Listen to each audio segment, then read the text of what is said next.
Las 10 de la noche y es la hora de opinar. Hoy comienza la semana.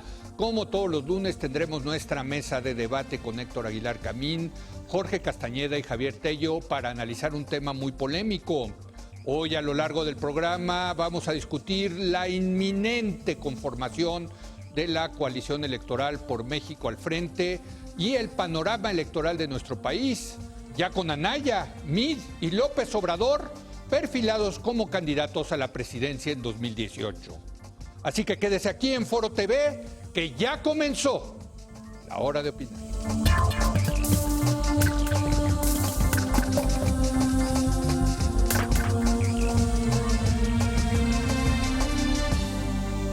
Muy buenas noches Héctor Aguilar Camín, ¿cómo estás? ¿Cómo estás, Leo? Buenas Muy noches, bien. Javier Tello, buenas noches. Y desde Nueva York, Jorge Castañeda. Jorge, ¿cómo estás? Buenas noches. Hola, Leo, Javier, Héctor. Luego de renunciar a la dirigencia nacional del PAN ayer, Ricardo Anaya anunció que buscará la presidencia de la República en 2018 como representante de la coalición por México al frente, conformada por el PAN, PRD y Movimiento Ciudadano.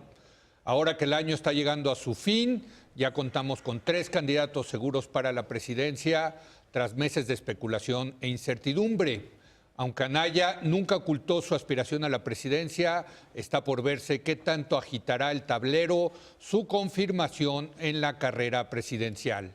Esto considerando la encuesta de Buendía y Laredo a inicios del mes, que no registró ningún cambio en las preferencias electorales del PRI tras el destape de José Antonio Meade. En el cierre del año, el panorama electoral se está aclarando por fin. Y si les parece, comencemos con esta primera encuesta, yo diría seria, que se levanta, Javier, Héctor, Jorge, después del destape, y llama la atención de, a pesar de la gran fiesta mediática que fue para el PRI, no se movieron las preferencias, Héctor. Sí, es muy impresionante el análisis que hiciste de la encuesta, porque fue un análisis muy cuidadoso y muy detallado de todos los matices, ¿no? Que no están muy claros siempre en las notas como salen. Sí. Aún así creo que es una encuesta, aunque es la más reciente y la más completa, falta un ingrediente fundamental, que es que ahí todavía Anaya no estaba como claramente en camino hacia la candidatura presidencial. Sí. Sí me parece una noticia muy adversa para el PRI el hecho de que un destape tan ostensible en la prensa, tan seguido por los medios, tan recogido en todas las instancias, a diferencia, por cierto, de la de Anaya de ayer, porque sí, hoy está ahí muy pobretonamente reflejada en los medios. A pesar de todo esto, que fue realmente una gran avalancha mediática, no haya tenido un impacto significativo. De hecho, yo creo que lo normal es que cualquier candidatura tenga un efecto inmediato de rebote, por poco que sea, ¿no? Y que no lo haya tenido la del PRI, me parece que los debía hacer pensar en qué está pasando. Yo creo que el dato que más me llamó a mí la atención es el bajísimo reconocimiento de nombre que todavía tiene José Antonio Meade. Bueno, 28%, Héctor. Eso lo sabíamos, pero eso se puede leer, ¿sí?, como una ventaja. En totalmente, el sentido, así es. Una oportunidad, sí, más que ventaja. Puede ser bueno o malo. No, pero son dos cosas. Sí. Lo conoce poca gente, sí, pero entre la gente que lo conoce tiene muy buenos positivos. Sí. Entonces, sí, es una oportunidad de ampliar la cancha de su reconocimiento y de sus positivos. Estoy de acuerdo que es poco conocido y representa una oportunidad, pero la opinión, el balance de opinión es negativo, sí, Héctor. A ver, es decir, aquí están los datos. Reconocimiento, Meade tiene 28%. Sí. Opinión positiva, esto es Buendía y Laredo, sí, 9%. Opinión negativa, 10%. Es decir, el balance -1. Sí. AMLO, López Obrador, es el que tiene el balance más positivo, +12. Y lo conoce 96%. Y lo conoce todo el mundo, ¿no? Pero estoy de acuerdo, sí, que el que lo conozca un poco a Meade representa una oportunidad. Una oportunidad para él. Una oportunidad, sí, si lo maneja bien. Sí. Y también es un reto, porque igual el bajo conocimiento tiene que ver con algo que es intrínseco a él. Sí. Un tema de carisma, etcétera, ¿no? Jorge. Sí, y a tal grado esto que están diciendo ustedes es cierto que el propio Meade mandó una filtración al Universal al día siguiente, hecha por su gente, de que si se calculaba la encuesta al revés y se ponderaba el nivel de reconocimiento con la preferencia o la intención electoral y bla, bla, bla, bla, bla, bla, casi Meade tenía 90% del voto. Exagerando todo esto, el hecho es que en efecto hay una parte positiva para Meade en ese bajo reconocimiento. El problema es que no va a ser fácil que aumente el conocimiento que tenga la gente o la recordación de Meade y del candidato del PRI. Antes de su candidatura, Meade era el secretario de Hacienda, en efecto de Peña, pero bueno, más o menos se podía hacer guaje. Ahorita, conforme vaya subiendo su nivel de conocimiento, vas a ir subiendo también el conocimiento del hecho que es el candidato del PRI. Correcto. Partido por el cual 40% dicen que nunca votarán y 80% dicen que no debe seguir gobernando. Sí. Entonces, pues tiene un reto ahí más o menos regular Meade, que es volverse el candidato que no conoce la gente, el candidato clandestino del PRI, digámoslo así. No se puede. Que no se puede. No se vayan a enterar que soy del PRI. No se puede, pero no Oye, está fácil. Tiene toda la razón. Pero... Y los negativos del PRI son impresionantes. A ver, sin descontar esto que está diciendo Jorge, que es clave, yo tengo la impresión de que hay un factor adicional en el propio Meade. Yo siento que está realmente como fuera de papel como candidato del PRI y como fuera de papel respecto de él mismo, como que está forzado, como que está haciendo cosas que no le gustan, como que no está haciendo las cosas que sabe hacer. Por ejemplo, a mí me consta, lo he visto en muchos foros, breves, es verdad, pequeños, ser muy natural, muy estructurado. Sí. Hasta simpático. Sí. Accesible, es accesible. Se ve rápidamente un hombre inteligente, informado, con las cosas en la mano. No ese es el candidato que estamos viendo. A mí me sorprende, en unas entrevistas que me quedo a ver con cuidado de Meade, cómo va construyendo argumentos y de pronto se pierde, y de pronto no termina, y de pronto, es decir, no estoy viendo al secretario que yo conozco muy solvente en su discurso. Estoy viendo un tipo que está como confundido respecto de cuál es. Sobre todo las preguntas relevantes, ¿no? Bueno, el tema de la corrupción. Corrupción y violencia, se atraganta de una manera que no se puede más. Pero de haber estado preparado. Uno piensa, a ver, oye, José Antonio, por acá van a venir las preguntas. Prepárate pásate hasta las 4 de la mañana estudiando cómo vas a contestar eso. Yo creo que ahí va a haber un ajuste. Es una especie de Margarito, ¿no? Ahí va a haber un ajuste. Sí, va a haber un ajuste de discurso, porque es completamente antinatural, digamos. Sí. El contraste es excesivo. Sí. Pero Jorge creo que tiene toda la razón. Siempre lo hemos visto de traje y de repente lo vamos a ver con su chamarrita roja, o no sé de qué color sea la chamarrita. Sí. No usa chamarrita roja, porque él es ciudadano. Pero no usa chamarrita. La va a usar, la va a tener que usar. Sí. Juanpa que sí. Pero creo que, insisto, el problema es que no me queda claro si lo que estamos viendo es un intento de vino nuevo en botellas viejas, como dice la expresión inglesa, o de botella nueva y vino viejo. Pero de que hay algo viejo ahí necesariamente, haga lo que haga Meade, sea quien sea Meade, hay un componente viejo de viejo PRI que va a ser complicadísimo, como lo señalas en tu artículo, Leo, de los negativos del PRI. Los negativos del PRI están... Sí. Es muy complicado para Meade zafarse de eso y lidiar con eso. Yo creo que sí sabía que por ahí iban a venir esas dos preguntas, pero no son fáciles de contestar. ¿Estás de acuerdo? Pero te preparas. Pues para eso, él es el candidato, el candidato que puede prepararse, tecnocrático, que puede dar algún tipo de respuesta diferente. Mira, déjame ponerlo así, Jorge. Leo, a ver, cuando una persona inteligente dice enormes pendejadas como la respuesta de Meade a la pregunta del país sobre la corrupción y si la iba a investigar en el sexenio de Peña, hay algo más de fondo que está mal. Porque si tú dices, bueno, es que Meade dice pendejadas porque es un pendejo, pues sí, pues es una muy buena explicación, pero todos sabemos que no lo es. O sea, es un tipo inteligente con una excelente formación, etcétera. Sí, sí. Ya uno puede tener otras opiniones al respecto, pero esa no hay discusión alguna. Cuando dice algo tan absurdo como lo que dijo en El País, es que hay algo de fondo que está mal. Es un asunto ya no sé si freudiano del inconsciente o algo, pero donde hay un obstáculo, si quieres, epistemológico que no puede superar, porque en efecto no puede decir que sí va a investigar a Peña y compañía, Ruiz Esparza, pero no puede decir que no los va a investigar. Entonces no le queda más remedio que decir la pregunta no es válida. Hijo, pues hay 90% de los mexicanos que pensamos que sí es válida. Podemos discrepar sobre cuál debe ser la respuesta. Dice pero una no frase, sobre la pertinencia de la pregunta. dice una frase digna de George Orwell.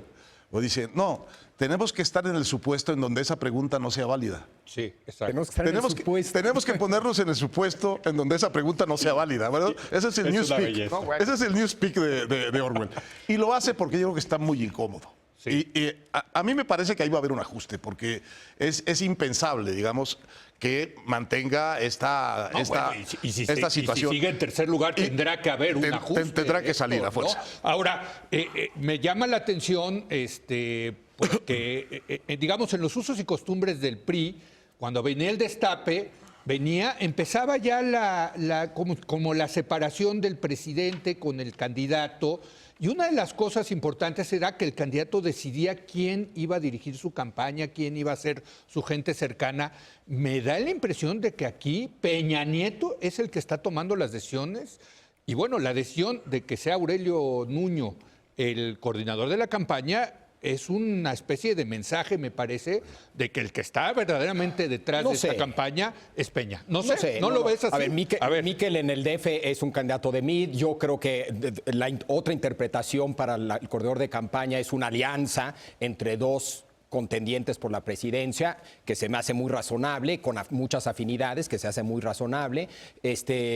Yo creo que Nuño tiene un peso propio, no es... Por eso, pero tu estrategia de campaña tiene que ser una gente muy cercana tuya. No, pues es una alianza, como se hizo Colosio y Zedillo. Mi punto, no déjame puso ponerlo Salinas así. a Zedillo, ¿no? Déjame ponerlo así. ¿Qué tanto va a ser una campaña que va a gerenciar, que va a manejar el propio MID o desde Los Pinos? Bueno, tienes razón, tienes toda la razón en que yo creo que Peña Nieto tiene la firme intención de hacer en la campaña, pero lo que está diciendo Héctor también es totalmente cierto. MID algo tendrá que hacer al respecto. ¿Y cuáles son las implicaciones de eso? ¿No, Jorge? Sí, a ver, eso lo del jefe de campaña, pues sí, a veces lo pone el presidente y siempre sale mal cuando lo impone el presidente, como lo hizo Salinas con Zedillo. Sí. Acuérdense, eso ya es público, pues, el que quería Colosio era Carlos Rojas.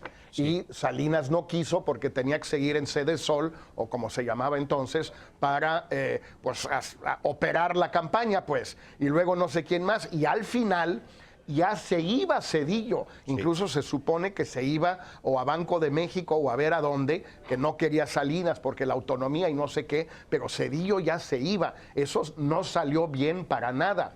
Luego un poco Esteban Moctezuma con la Bastida en el 2000, pues tampoco funcionó muy bien, que digamos.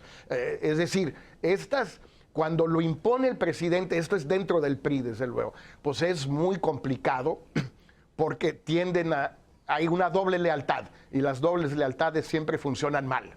A quién le reportas, a quién le informas, en quién confías, a quién le chismeas, etcétera, ¿no?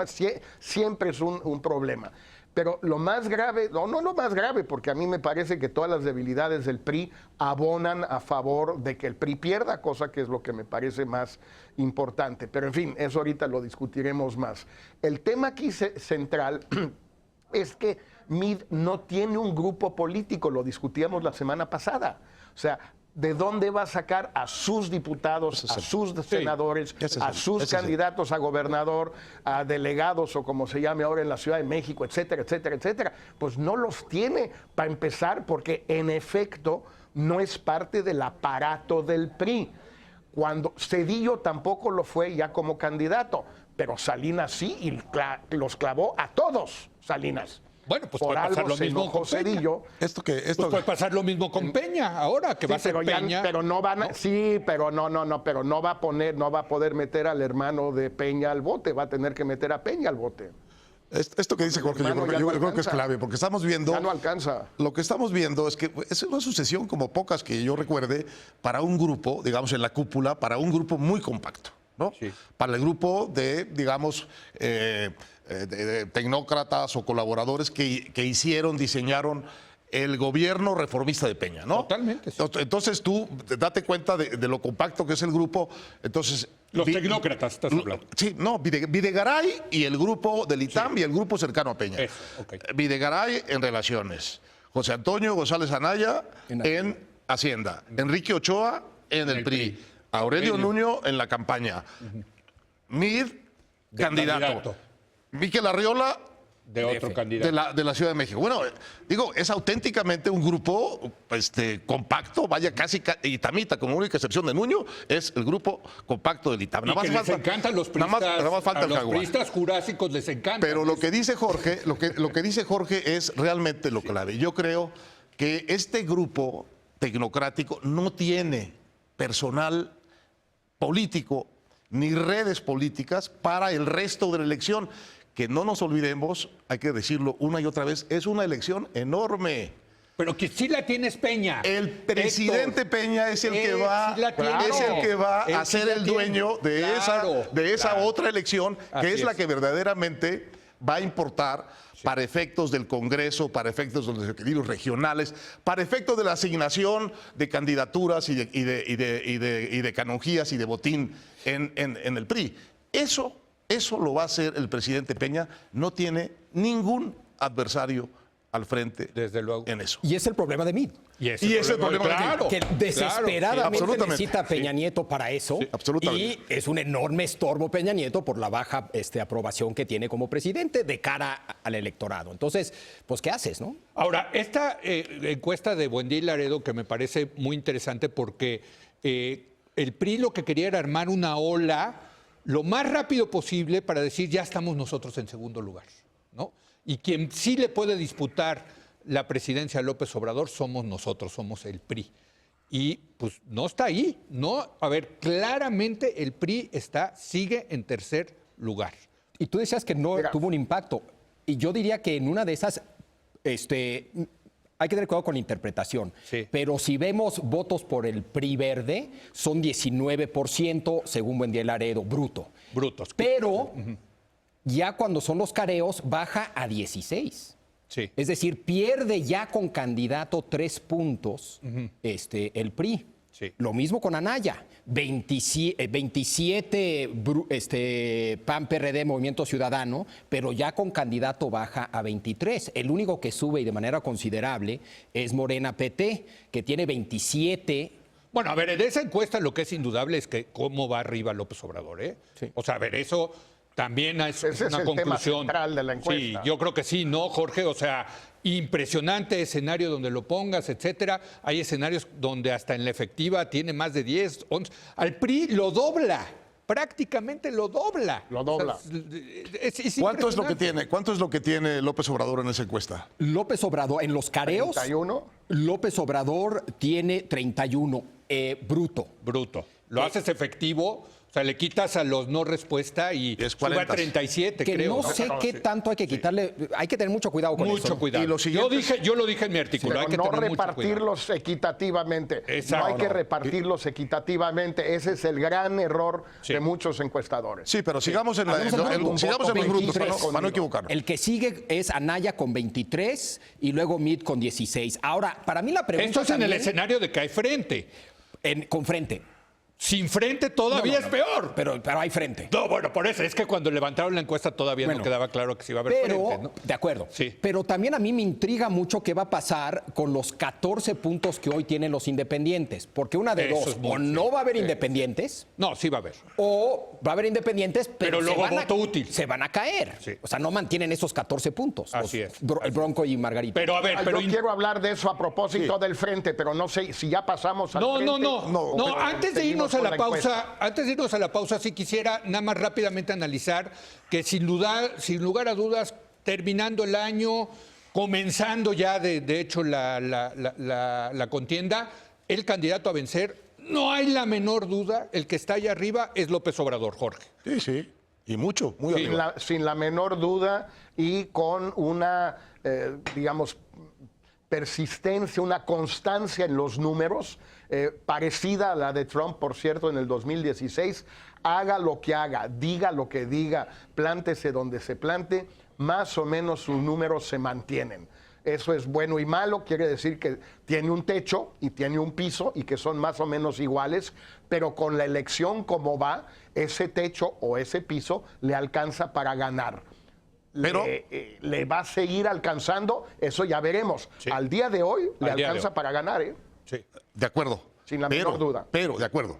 Pero la elección apenas está empezando. Empezando, sí, sin duda, sin duda. Esto es una Está foto bien. y se trata de la película y la película no ha Apenas empezado. está empezando. Sí, pero a ver, pero ahorita la foto. No, sin va duda, sin duda. El arranque va él adelante. Sí. No hay duda al respecto. A mí también me gustaría decir que creo que tenemos 3 buenos candidatos. Solitos. Meade, Sí. muy claro qué representa, muy claro quién es. Yo creo que es una persona seria y profesional. Anaya, muy claro qué está ofreciendo. Un político serio y profesional. Y López Obrador también. En ese sentido, yo como votante digo, mira, 3 opciones Oye, muy claras. Y 3 políticos profesionales. Por eso. O sea, porque aquí el dictum del doctor Aguilar Camín de que solamente hay una No cosa son peor improvisados. que un político profesional y es un político no profesional, hay que decirlo, aquí tenemos 3 políticos profesionales. Esa es una buena noticia. Y además, sí. el match entre, o sea, por sí solos son buenos. Y el match entre ellos también. Sí. O sea, Meade contra AMLO es sensacional. Sistema, antisistema, neoliberalismo versus nacionalismo revolucionario. Pero lo tiene que empezar a decir Meade, porque Claro. lo estás diciendo tú, pero él no lo dice. Anaya, López Obrador también. Sí. Cambio gradual, cambio radical. En fin, yo creo que son grandes match. El que es menos atractivo es Anaya contra Meade, pero bajo el supuesto de que el candidato a vencer. No es estoy López seguro, Obrador. ¿eh? Anaya contra mí también Está puede bien, ser interesante. está bien, está bien. No. Pero esa no va a Juventud ser. contra Canas, en el caso de López Esa Obrador no y va a ser. Anaya. Yo creo que están muy buenos cada uno. Y la mezcla entre ellos y el pleito entre los 3 también está muy atractivo. Ahora, y eso es buena noticia. Nos tenemos que ir a pausa, decía Jorge, esa no va a ser la de Anaya contra Meade. Yo creo que esa es la primera que va a ser. Bueno, vamos. ¿No? A ver, dejémoslo así. Claro, pero Dejémoslo así. Ahora sí vamos al frente. Vamos a la pausa, vamos al frente y regresamos en un momento más.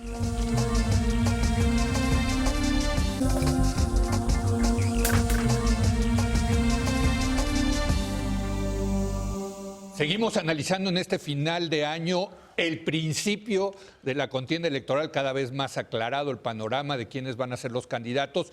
Y otra de las cosas interesantes en la encuesta de Buendía y Laredo, la primera encuesta seria después del destape de José Antonio Meade, es que presenta 2 careos con posible frente y 1 sin posible frente. Porque todavía no se hacía el frente, todavía no quedaba claro. Y efectivamente, sin frente, ese era el escenario que más le convenía al PRI, no hay duda. O sea, el frente sí suma. Y, hay que decirlo, contra todo pronóstico, el frente se hizo, se firmó. Y bueno, pues yo creo que aquí hay que pasarle el balón Al padrino. Jorge, al padrino del niño, ¿no? Ya nació, ya parió el niño. Jorge, ¿cómo lo ves? Pues mira, el problema es que no le quisieron poner Jorge al niño, pero fuera de eso. No, sí le pusieron. No, pero Jorge de plano. Pero Es fuera el middle de name, eso. es el segundo nombre. Es el segundo nombre. Ricardo Jorge Anaya. Pero, a ver, yo creo que aquí hay varios elementos bien importantes. El primero es que suponiendo que la estrategia del PRI y del presidente Peña fue desde un principio la del Estado de México de mantener divididos al PAN y al PRD, este es un gran fracaso de Peña Nieto y del PRI. Yo no estoy seguro si esa era la estrategia, pero todos los que dijeron que esa era, se equivocaron. Se equivocaron. O sea, ya no van a ir divididos. Los electorados pueden no seguir las indicaciones de los dirigentes. Eso es muy posible, diría yo incluso probable en algún segmento. Pero ese primer punto, el PRI y el gobierno querían dividirlos, ya no lo lograron. Y por cierto, habría que agregar el tema de Dante Delgado y Movimiento Ciudadano. No lo lograron. Segundo, sí es son Meade y Barrales en principio, como se lo habían platicado también al otro padrino del frente, Héctor Aguilar, desde hace muchos meses. Tuvieron la fuerza, el autoritarismo o la habilidad, ellos, de lograr lo que perseguían, lo que buscaban desde el primer momento. Era la candidatura de Anaya, la de Alejandra Barrales y luego lugares muy importantes para el PRD y para MC en la Cámara de Diputados y de Senadores. Parece que también ahí hay un elemento muy importante. Y el tercero que a mí me llama mucho la atención, porque yo he sido partidario de esto desde hace 17 años, Leo, que yo haya fracasado sistemáticamente no quiere decir que haya sido una mala idea, de que debía haber una alianza de izquierda y de centro derecha en México al estilo chileno, al estilo de la Concertación, porque la situación del país lo exigía. Y cuando estuvimos tratando, el Negro Elizondo, Adolfo Aguilar, Santiago Krill y yo, de convencer a Fox en septiembre, octubre del 2000 y de convencer a Chucho Ortega, a Chucho Zambrano, a Alejandro Encinas, a Amalia García, Rosario Robles, de que entraran al gabinete de Fox y no se pudo, pues es un poco esto lo que estamos viendo en el frente. Te puede no gustar, pero es una idea que tiene una cierta antigüedad, una cierta rodada en la escena política mexicana y después se tradujo en muchas gubernaturas y en muchas senadurías y en muchas diputaciones. No es algo que de repente, es que yo no sabía que el agua y el aceite. A ver, hay gente que anda juntando el agua y el aceite en México desde hace muchos años, unos con éxito, otros sin éxito. Creo que es un enorme logro de los tres dirigentes de la troika, como le dicen, del frente, haberlo logrado. Ahora a ver qué pasa, pero eso ya está. Bueno, yo creo que pone en la mesa muchos puntos, Jorge. Si les parece, empecemos con el tema de lo que implica esto para el PRI. Efectivamente, yo creo que el PRI fracasó, porque para ellos lo que le convenía era fragmentar el voto. Pero también me queda claro, Héctor, que van a seguir intentando de dividir el frente. No porque ya se hizo el frente, ya no van a seguir. Pues la política continúa y yo creo que hasta el día último van a tratar de dividirlo, porque aquí la pelea, estamos de acuerdo y lo hemos dicho mucho, es en ver quién se convierte en el polo que le puede ganar a López Obrador, Héctor. Sin duda. Y también hay que decir esto, esta aparición del frente lo que hace como que devuelve a las opciones democráticas mexicanas un poco al verdadero inicio de la democracia mexicana, como que quedan tres campos definidos, ¿no? Queda el campo del López Obrador, queda el campo del PRI y queda el campo del frente. Son tres opciones, eso aclara, me parece, la elección. Queda pendiente aquí, y va a ser muy importante los independientes. Claro, claro. ¿Cuántos van a ser? ¿Y a quién? Van a ser muy importantes en el sentido de a quién le van a quitar votos esos independientes. Sabemos que Margarita Zavala le va a quitar votos al frente, los votos... O a Meade, dirían unos. No había pensado en eso. Si hubiera sido Narro, no le quitaba votos a Narro, pero a Meade sí. No sabemos a quién se los va a quitar el Bronco. Realmente no lo sabemos. Y no sabemos si va a haber un tercer independiente que puede ser Ríos Pinto. Yo creo que sí. Entonces, falta eso, pero esos son las presencias en la elección que van a restar votos, van a ser elementos de resta de votos más que posibilidades cabales de un triunfo. Y también la Marichuy, ¿no? Bueno, entonces, el panorama queda bastante claro y la hipótesis de la segunda vuelta en el camino mucho más confirmada. Exacto. Aquí, el que se quede en el tercer lugar probablemente va a vivir lo que ha sido la regla histórica de las elecciones en México en la democracia. Se queda en un muy bajo tercer lugar y la final es entre los dos punteros. De manera que sí, la pregunta es ¿quién sale en segundo lugar? Exacto. No hay duda quién está en primero y el pleito inicial, yo creo, que hemos estado viendo es quién sale por el segundo, ¿no? Sí. A mí no me queda del todo claro, reconociendo que históricamente siempre ha sido un pleito entre dos, que una vez más va a haber un pleito entre dos. No necesariamente, claro. Yo creo que la existencia del frente hace esta elección muy distinta a otras. Yo entiendo cuando era PAN, PRI, PRD, que se volviera un pleito entre dos. Pero el frente, yo sí creo que cambia un poco la ecuación. En principio, vamos a ver cómo evoluciona el frente, pero bajo cierta evolución del frente, yo sí me podría imaginar un pleito entre tres, y no necesariamente entre dos. Pero va a haber voto útil al final, voto estratégico. Hombre, si están muy cerquita los tres, el voto útil será mucho menor que si está muy separado un tercero. Sí, claro. O sea, el voto útil es bajo el supuesto de que... Eso le beneficiaría a López Obrador, lo que tú estás diciendo. Es correcto. O sea, irnos a una de tres... Ahí sí López Obrador es el ganador. Es correcto. Bueno, ¿no? y dirían los priistas que su voto duro también les da chance en esa situación. No creo que le disguste tanto al PRI, no sé. porque es fragmentar el voto. Sí. Pero entonces, no sé, yo creo que habría que analizar el tema de que si esto puede ser y por qué podría ser un pleito entre tres. Repítenos las cifras que están ahí, porque ahí está muy claro que es... Y todavía no se hay dos conformaba, punteros, ¿no? ¿Cuáles quieren? ¿El careo? No, el careo de López Obrador con Anaya y con Mid. 31 López Obrador, 23 Anaya y 16 Mid. Sí. Ahora, Margarita y el Bronco juntos, 14 puntos. Sí, así es. O sea, allí también hay muchos votos. En bruto, eso es bruto. Tomando en cuenta que hay como 20, si no mal recuerdo, 24% de indefinidos, vamos a llamarlo así, ¿no? En ese careo. Ninguno no sabe, no contestó, suma 13. No, pero ya hay otros de partidos que todavía no tienen candidatos. 3 puntos. Por eso, todos son 16 puntos. Bueno, Sí, pero 3 para que puntos. fuera tercios tendría que perder López Obrador, digamos, 4 puntos, tendría que ganar el PRI 8 puntos y tendría que ganar el Frente 3 puntos, ¿no? Ahí te van. Y ahí estarías 28, 27, 26. Ahí te va una dinámica de voto útil de los restantes. Sí. Vamos a suponer que Margarita son muchos votos de Mid. Entonces, los de Margarita, que son 10, vamos a decir que por lo menos la mitad o un poquito más se van con Mid. Eso ya lo sube a 20 y poquitos. Ya alcanzó a Anaya. El Bronco, vamos a suponer que se reparte entre el PRI y López Obrador. Le quita al PRI y a López Obrador. Y a López Obrador. En fin, si repartes a los independientes, entonces se puede volver ya más competitivo en tres. Sí, a ver. Muy interesante, ¿eh? Jorge, venga. Muy interesante eso. Sí, dos comentarios sobre este asunto a partir también del evento de Anaya de ayer. De 12 gobernadores del PAN, 11 fueron al evento.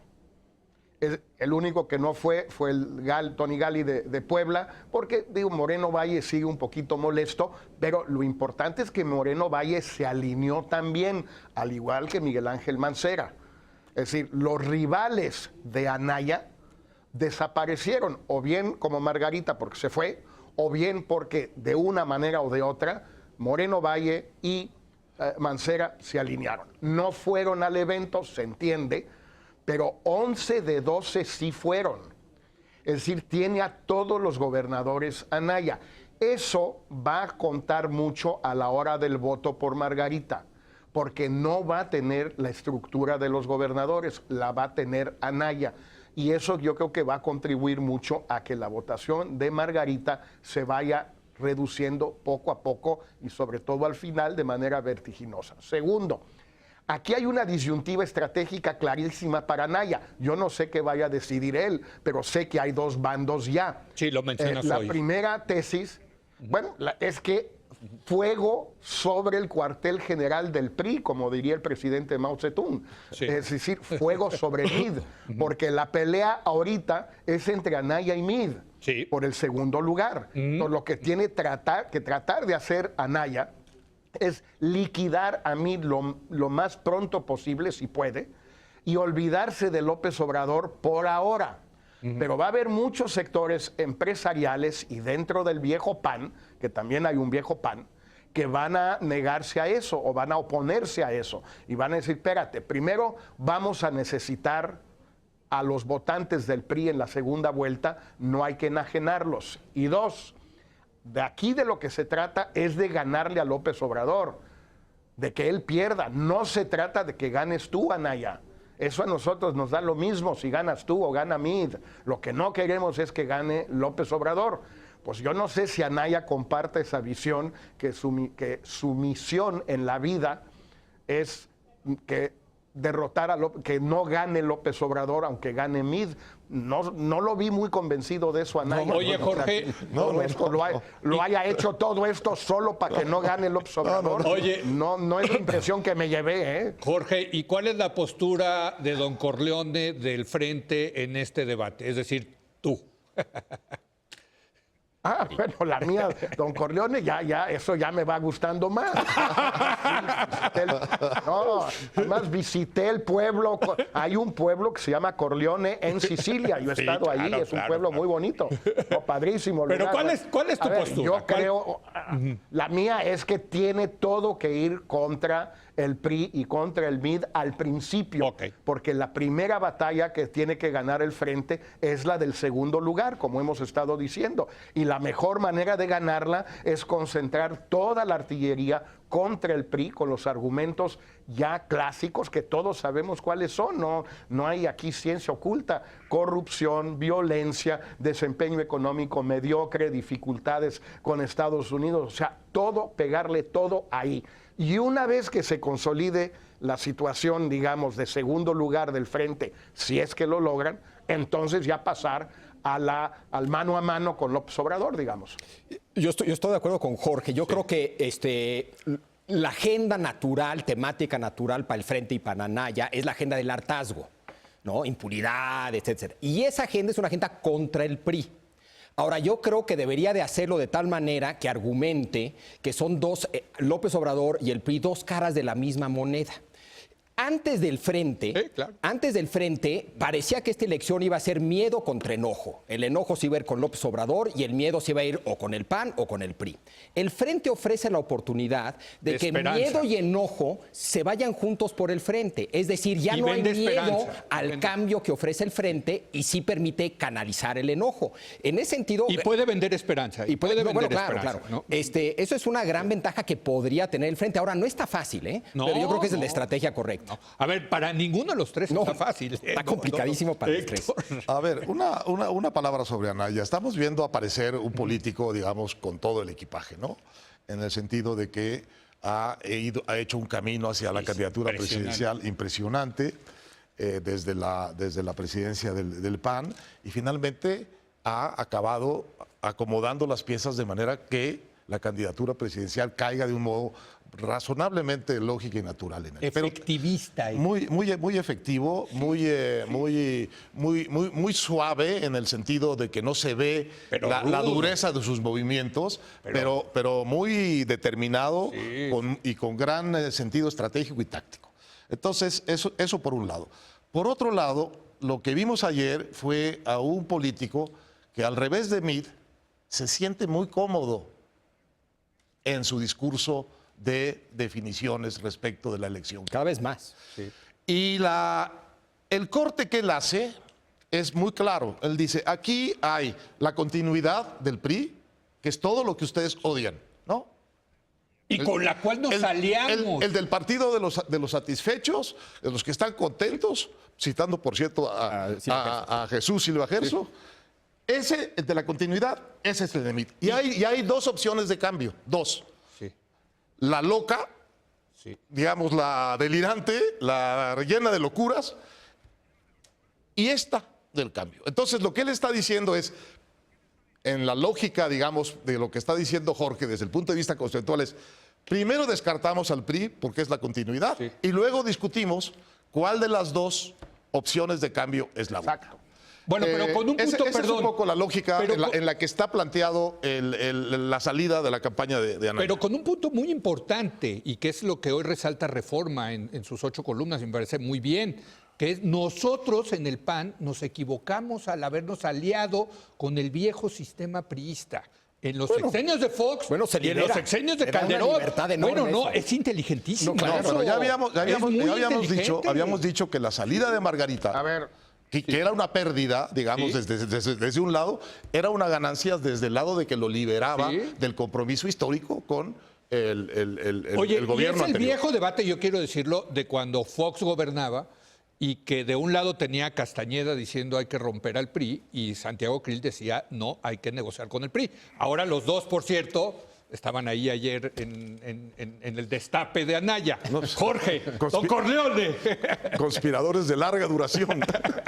No. Ahorita estamos de grandes amigos y a mí me da mucho gusto ver que en efecto pues estamos en el mismo bando en este momento como lo estuvimos antes de la elección de Fox y durante la campaña. Pero yo creo que lo que hizo Anaya ayer de esta especie de ruptura, o quizás es mucho decir ruptura, pero deslinde con Fox y con Calderón, además tiene la ventaja de algún modo que tanto Fox como Calderón están apoyando al candidato del PRI. Claro. Y pues eso le da un enorme espacio a Anaya para irse por ese lado.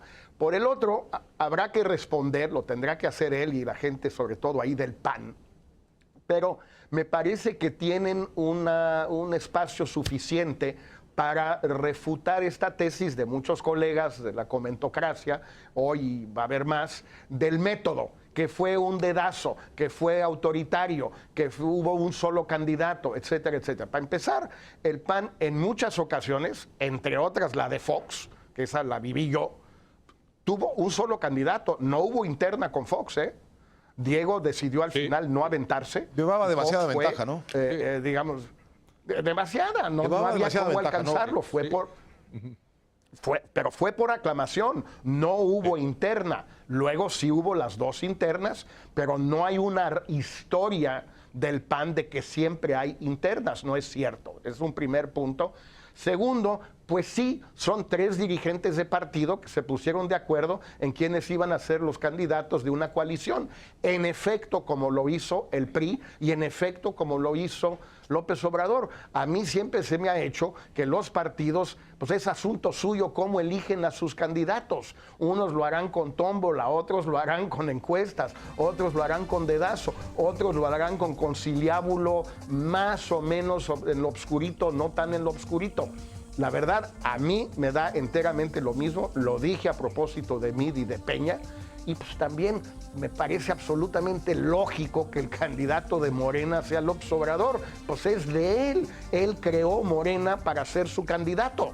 Así es. Nomás faltaba. Bueno, vamos a hacer una breve pausa y regresamos ya a concluir esta mesa con todos los acontecimientos importantísimos que ha habido en el ámbito político electoral en México. Regresamos en un momento más.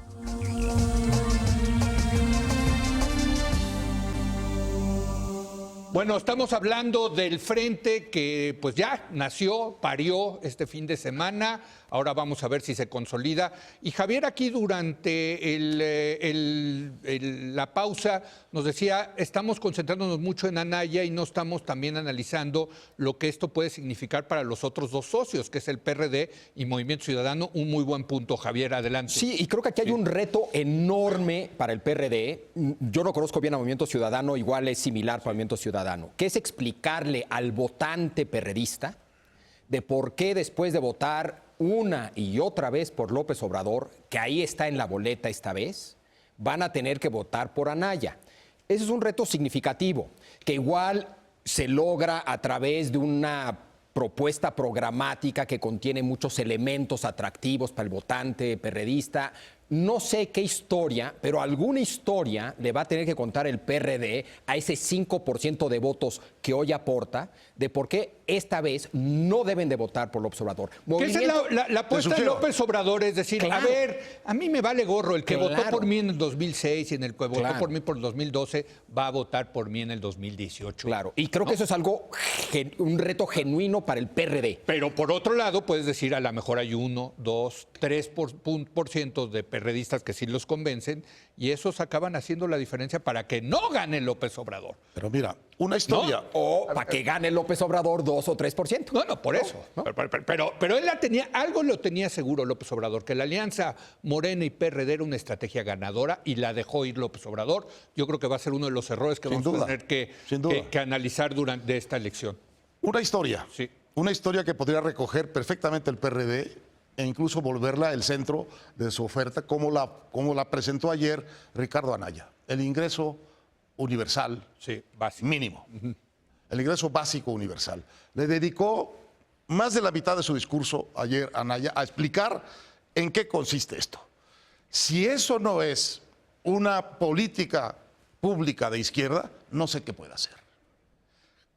Es una política refinada que se ha vuelto una especie de moda mundial por las razones del desarrollo máximo de las sociedades, sí, por las razones de la robotización, porque la robotización va a dejar sí, una enorme cantidad de gente fuera del empleo y la única manera como una sociedad desarrollada puede conservar a esos ciudadanos en la vida económica y en la vida social es dándoles un ingreso universal. Es la robotización y la longevidad, ¿eh? Héctor, entonces, la longevidad también es importante. Pero aquí se juntan sí, las carencias propias de México, que sí, eso es conveniente por la pobreza y por el atraso, y las conveniencias propias de una sociedad desarrollada, que es por la robotización.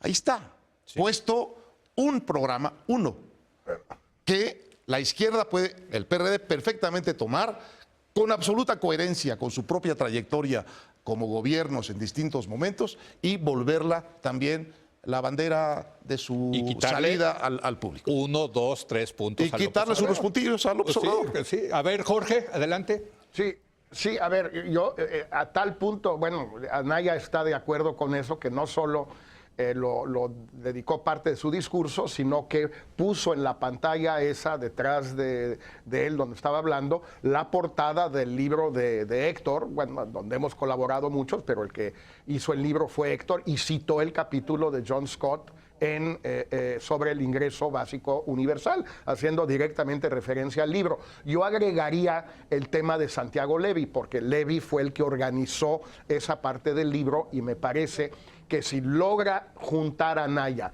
el ingreso básico universal con el sistema universal de protección social, que es lo que viene proponiendo Levy desde hace más de 10 años, sí, pues ahí tiene un paquete social absolutamente viable, atractivo y enormemente importante. Y Héctor y yo pues hemos comentado muchas veces que quizás el mayor error de fondo del sexenio de Peña fue haberse rajado en esa materia a sabiendas de que estaba de acuerdo, por lo menos durante la campaña. Ahora, nada más para agregar, el mejor argumento que tienen los dirigentes del PRD para decirle a sus votantes voten por nosotros es que el PRD va a tener muchísimos más diputados y senadores que los que hubiera tenido solo o con López Obrador. Es, digo, hablando en plata, de la manera más cínica, el gran ganón de este asunto en el fondo es el PRD a través de sus diputados y senadores y en su caso la Ciudad de México. Me encantan las lágrimas de cocodrilo de todos los acólitos del gobierno que ahora dicen es que Anaya se fregó al PRD, los idiotas del PRD, cómo se dejaron, esto es terrible, el PRD va a desaparecer. Bueno, ahora resulta, a ver, el PRD es el gran ganón y el PAN, pues el PAN se lleva, si es que ganan, la presidencia de la República. No está mal, ¿eh? No, pero puede haber voto dividido ahí en ese sentido, ¿no? Que los perredistas digan, claro, yo no voto por Anaya, pero sí voto en la Ciudad de México, ahora, eso, ¿no? Perdón, solo para recordar, en el 2000 fueron entre 2 y 3 millones de votantes perredistas que votaron por Fox, ¿eh? Sí. Sí, o sea, sí, ahí hubo voto útil. Se puede. Sí, no, claro. Absolutamente. Ahora. Perdón, y no solamente eso, muchos panistas igual no les encanta lo bien que están tratando al PRD. Es decir, no solamente, entonces, eso, hay dos lados, de que efectivamente salió ganón el PRD en esto, pues igual eso no le encanta. Pero les dieron puestos al PRD donde el PRD es fuerte, ¿no? No, está bien hecho. Entiendo que hicieron ahí toda una labor importante, estratégica. Bueno, digamos, de repartición de las Lo que es interesante es que este acuerdo en las candidaturas presidenciales y del gobierno de la Ciudad de México, pues es la punta del iceberg, ¿eh? El acuerdo que está abajo, digamos, territorial, del resto de la elección, es enorme, ¿eh? Sí. Es enorme. Entonces, eso le puede dar al frente una cobertura territorial, no digo que del tamaño de la del PRI, pero competitiva con el PRI. Y mucho más que Morena, desde luego, ¿no? Es que Morena no la tiene. Morena no la tiene. Morena no la tiene. Ahora, de lo que los estaba escuchando, de lo que decían, me parece que López Obrador tiene su discurso y es un discurso poderoso, que tiene su segmento electoral. Creo que va a tener el frente un discurso poderoso con esta cosa del ingreso básico, etcétera. Lo que no veo, Javier, es cuál va a ser el discurso del PRI.